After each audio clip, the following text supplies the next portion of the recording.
Hey friends, I have the camera pointed down because it's mainly going to be stovetop stuff, so I'm up here. You're not going to miss a thing. I'm going to show you what's going on here. Welcome back to She's At It Again. My name's Tanya, and I want to show you how to make homemade chili.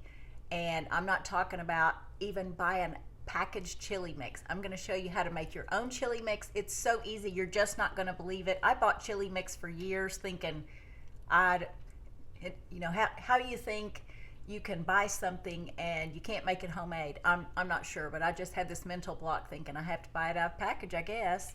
And I found my favorite, and when they ran out of it or stopped making it, grocery store stopped carrying it, one thing or another, I was kind of lost. So I was forced to start making my own, and turned out it was actually better than the store-bought stuff. So I'm going to show you how to make that. I think you probably already have most of the ingredients in your drawer, but this is not going to be a long video. I think you're going to appreciate it though. I have my pan heating up right here, and the first thing we're going to do is take our ground beef. This is just some grass-fed organic ground beef from our local supermarket, and I cut an X in it like that just because it's easier to peel this back. I kind of squish the corners in. That way I don't really have to touch it. So we'll get that going.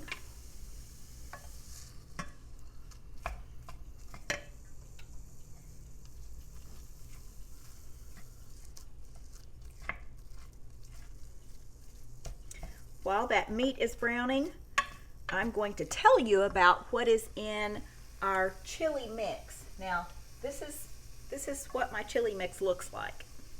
And that doesn't tell you a whole lot, except for it says organic chili mix, 3 tablespoons per pound of beef. But this is what I make it up in. I make multiple batches of it. And I was going to make it for the video today, but there's really no sense in me making more when I have this much in here. So I'm just going to tell you what's in it. But I'm going to show you the ingredients as we go along, just as a visual. So this is my spice drawer. I've told you before, I'll show you my spice drawer, and you might be jealous of it, but this is phenomenal. Our cabinet maker guy, I'm his one-person fan club, but I think I'm big enough for all his business. He's just really good at what he does. So he built this drawer for me just like this to fit my stuff in. You're going to start with 3/4 of a cup of chili powder. Let's make sure I'm getting this in the picture. 3/4 of a cup of chili powder. You can buy this in bulk. I just happen to buy this in this jar, but I do buy it bulk at my local natural food store and Good Measure Market. So to 3/4 of a cup of chili powder, we're going to add 2 tablespoons of ground cumin. There's our next visual. There's our ground cumin in a jar. To that, we're going to add another 2 tablespoons of dried oregano. There's our oregano.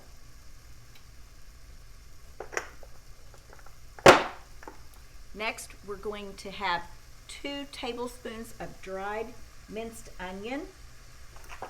Here's our minced onion. Next ingredient. To that, we're going to add 2 teaspoons of dried minced garlic.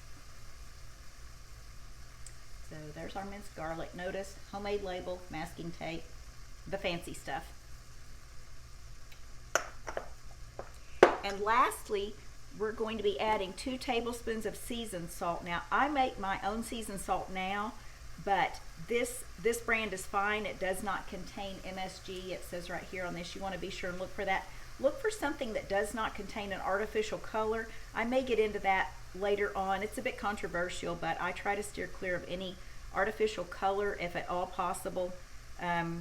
Just read your labels. Artificial color is normally going to be the last ingredient. This has annatto as its color, which is a natural product. It's not artificial, not chemically produced. So this is a seasoned salt that's perfectly fine. So 2 tablespoons of seasoned salt to that as well.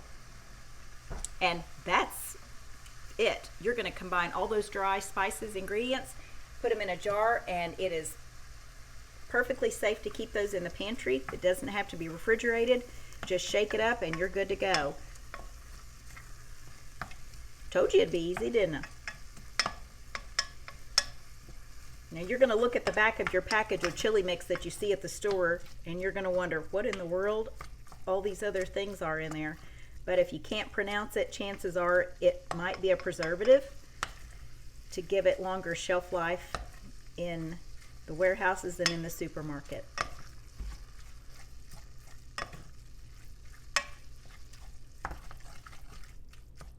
So get that stirred up well, break up any big chunks.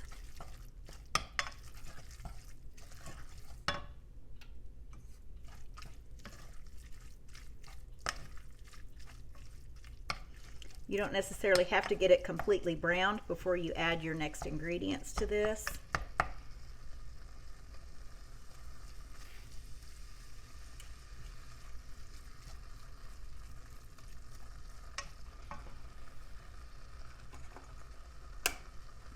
There, that makes it a little bit better. I keep forgetting to turn my other lights on. Between a microphone, a light, 2 cameras, and I'm just trying to cook. This is like a zoo sometimes. Except it smells a lot better than a zoo in here. It smells like food.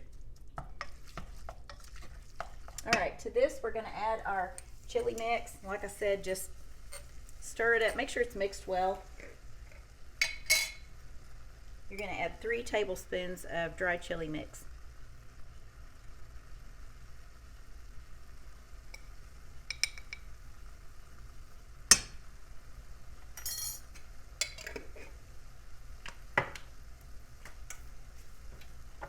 To that, we're also going to add a can of, again, fire roasted tomatoes. That's the magical ingredients, folks. You can add regular tomatoes, but if you can find fire roasted or you have fire roasted, by all means, always choose fire roasted.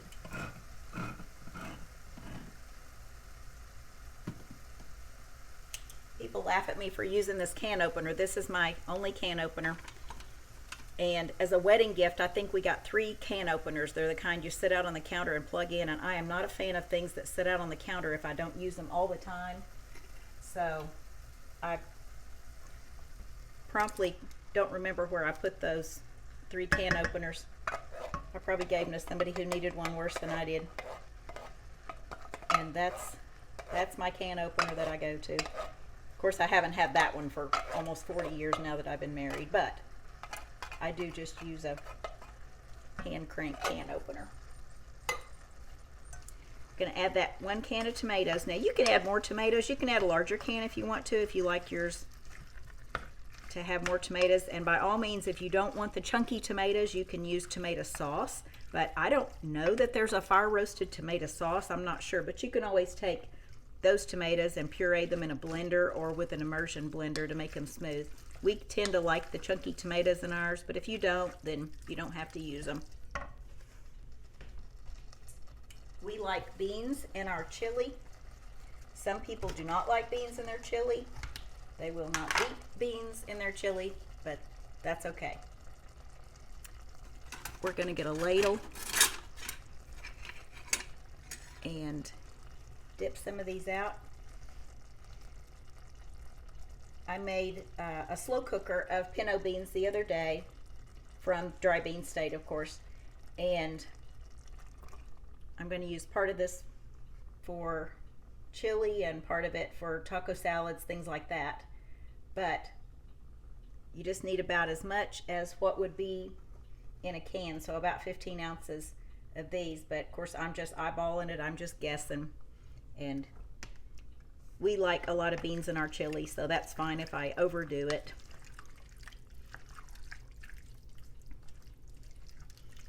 And guess what? Our chili's done. Now that was fast, wasn't it? So if you want some really, really good chili, try this homemade mix. Keep it in a jar in your pantry, and you're always going to have it right there on hand. You don't have to worry about the packages. You don't have to worry about looking at it at a store. Just buy your bulk ingredients. You've got most of the things you need right there. There's only, what, 4 items in this: the beans, the meat, the tomatoes, and then the chili mix that you've already made. So you can always add extra jalapenos to it if you want something spicier. We eat ours on organic corn chips from Trader Joe's, and we like putting cheese and sour cream and things like that on it. But it's really cold weather right now here in Arkansas, and this is going to be really, really good for us and maybe some neighbors to come over and have some Frito chili pie tonight. So I hope you try this. I hope you enjoy this recipe, and this makes your life a little less complicated. And that's what we're all about, is just making it a little bit simpler. I know it's a few extra steps to make the mix ahead of time, but once you get in the habit of keeping things in a jar, you know what the ingredients are, and they're all good ingredients. It's going to make your life a little bit easier, I think, or it does mine anyway. So I hope you've enjoyed this. I hope that you appreciate the information, just something to stick in your mind's pocket for next time it gets cold outside and you want something good to eat. And we look forward to seeing you on the next video. Thanks.